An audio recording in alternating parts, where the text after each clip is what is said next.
प्रणाम। एक विनती है आपसे। कहिए राजन।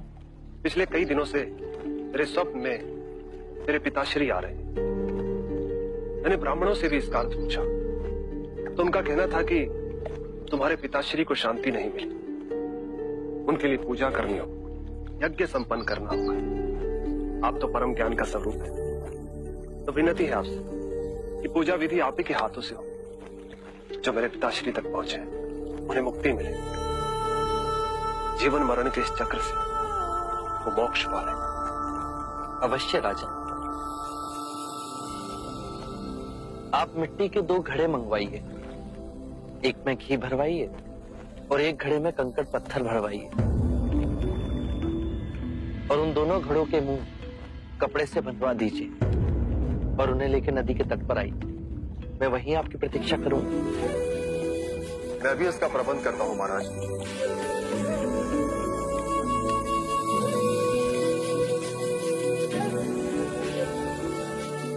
महाराज, अब आप इन दोनों घड़ों को पानी में डाल दीजिए।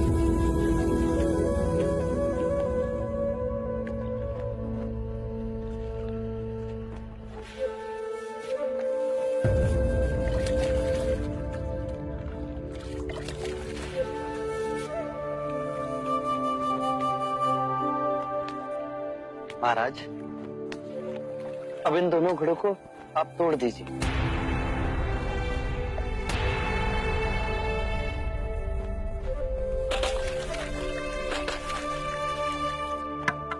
महाराज, अब आप ध्यान से देखिए कि ऊपर उठ पानी पर तैरने लगा। अब बताइए, मेरे या किसी और के पूजा पाठ करने से क्या ये घी नीचे बैठ सकता है? असंभव। ये तो घी का स्वभाव ही नहीं। सत्य कहा आप। उसी प्रकार किसी भी पूजा पाठ, विधि विधान, कर्म कांड के द्वारा पानी के अंदर डूबे हुए कंकड़ पत्थर क्या ऊपर आ तैर सकते हैं? नहीं बुद्ध, ये तो प्रकृति के नियम के विरुद्ध है। तो हम प्रकृति से भिन्न कैसे हुए?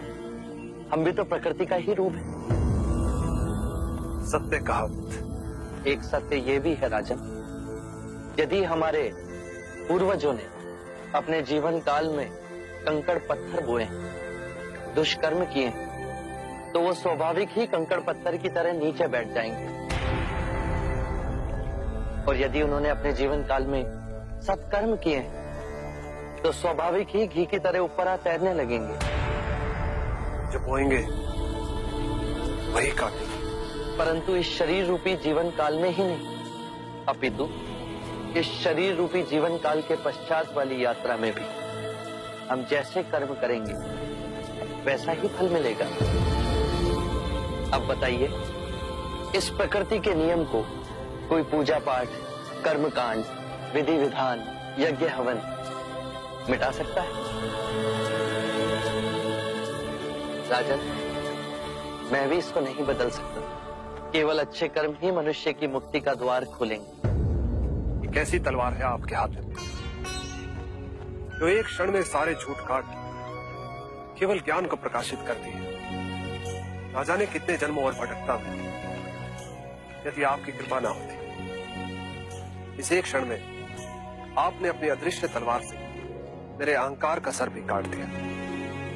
धन्य है प्रभु।